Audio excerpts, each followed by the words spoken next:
और इस मंच के सामने उपस्थित हजारों की संख्या में हमारी बहनें आई हैं। मैं आपको यह जरूर आश्वस्त करना चाहता हूं कि नरेंद्र मोदी जी की सरकार आपके लिए कानून बनाई है और आपको न्याय दिलाने का काम भी नरेंद्र मोदी की सरकार करेगी साथियों। और आपने देखा जिस तरह मोदी जी की सरकार ने नारी शक्ति आरक्षण का शुरुआत किया साथियों, और आपको याद होगा 3 विधेयक 2026 के 16 अप्रैल को संविधान विधेयक के तौर पर लाया गया, परिसीमन विधेयक लाया गया और केंद्र शासित प्रदेश कानून संशोधन विधेयक लाने का काम किया, क्योंकि नारी शक्ति बंधन अधिनियम यदि हम पुराने स्वरूप में लागू करते हैं साथियों, आज से 50 साल लगभग 50 साल पहले 1977 में जब भारत की आबादी 70 करोड़ की थी, तब 543 विधान लोकसभा इस देश में हुआ करता था। आज मोदी जी चाहते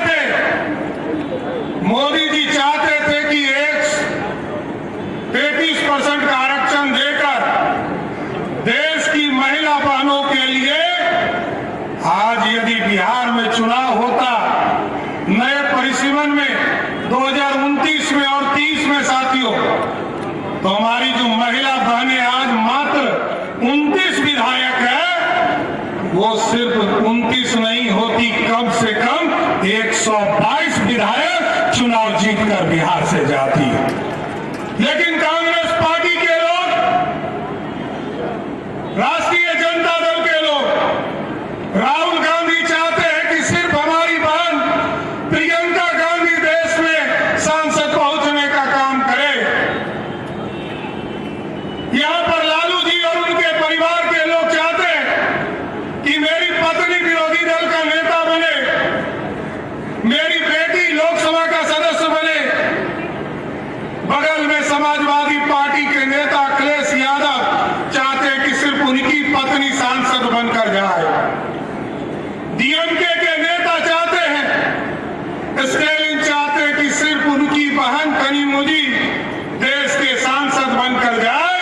लेकिन मोदी जी चाहते हैं कि इस देश में 272 बहनें लोकसभा में पहुंचने का काम कर सके। ऐसा भारत बनाना चाहते हैं, लेकिन लोगों की चिंता ये नहीं है, क्योंकि ये लोग तो सदियों से रोकते आए, कभी आरक्षण दिया नहीं साथियों, लोगों का सम्मान बढ़ाया नहीं। नारी का सम्मान किसी व्यक्ति ने बढ़ाने का काम किया तो वो नरेंद्र मोदी की सरकार है साथियों। और बिहार में जब आपने एनडीए की सरकार बनाया, आज मैं बिहार में गर्व से कह सकता हूं, जीविका समूह की बहनों को आगे बढ़ाने का काम किया गया। 1,81,00,000 बहनों को अभी तक मुख्य धारा में लाने का काम किया गया। और इसके साथ साथ बिहार में 50% पंचायती राज और नगर निकाय के चुनाव में आरक्षण देने का काम किसी सरकार ने किया तो वो बिहार की सरकार ने किया है साथियों।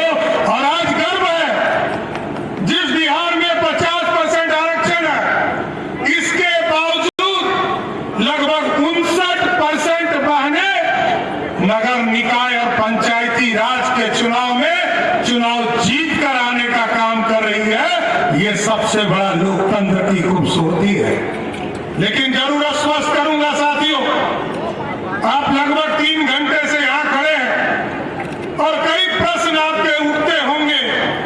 इस देश में जहां मां दुर्गा की पूजा होती रही, मां सरस्वती पूजा विद्या देती रही, मां काली असुरों शक्तियों का नरसंहार करते रही, उसी भारत में महिलाओं के साथ अपमान करने का काम, धोखा देने का काम महागठबंधन के लोग कर रहे हैं। कांग्रेस और राजद हमारी बहनों के साथ धोखा देने का काम कर रहे हैं। लेकिन मैं जरूर आश्वस्त करूंगा, आज मोदी जी, नीतीश जी और आदरणीय नितिन नवीन जी के नेतृत्व में पूरा एनडीए बिहार में काम कर रहा है और बिहार की महिलाओं को स्वस्थ करना चाहता हूं। बिहार के महिलाओं की सुरक्षा के लिए पहले तो बिहार में अभिभावक के तौर पर नीतीश कुमार जी आपके बीच में काम कर रहे हैं। आदरणीय प्रधानमंत्री जी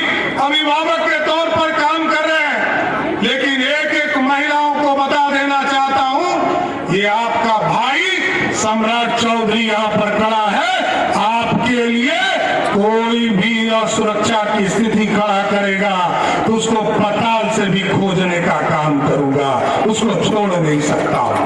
इसलिए आज आपके जन आक्रोश महिला पद यात्रा में आपके बीच में शामिल हुआ, आपको समर्थन देने आया। आदरणीय अध्यक्ष जी, हम दोनों मिलकर आपके बीच में समर्थन देने आए और आपने जिस तरह आंदोलन छेड़ा, अभी प्रदेश अध्यक्ष जी बता रहे, ये जिले के स्तर पर आंदोलन चलाया जाएगा, उसके बाद प्रखंडों में इसके आंदोलन चलाए जाएंगे और एक एक महिला को बताने का काम किया जाएगा कि मोदी जी आपको लोकसभा और विधानसभा पहुंचाना चाहते हैं और महागठबंधन के लोग सिर्फ अपने परिवार को सत्ता तक पहुंचाने का काम करना चाहते। इसलिए साथियों और हमारी बहनों को जरूर आश्वस्त करता हूं कि आपका आंदोलन जारी रहे।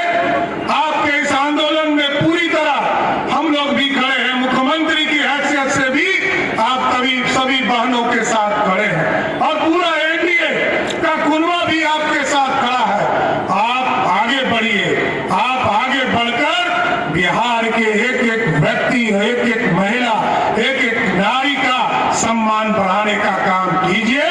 जिस तरह मोदी जी इस देश की महिलाओं का सम्मान बढ़ाने का काम कर रहे हैं, उसी तरह बिहार के सभी पुरुष आपके पीठ पर खड़ा होकर आपके सम्मान को आगे बढ़ाने का काम करेंगे।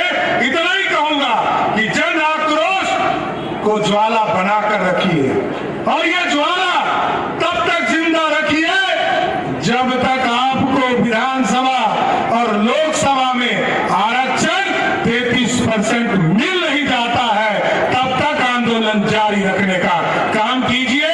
मैं फिर से इस जन आक्रोश में जो सभी बहनें आई हैं, सबका स्वागत करते हुए अपनी बातों को विराम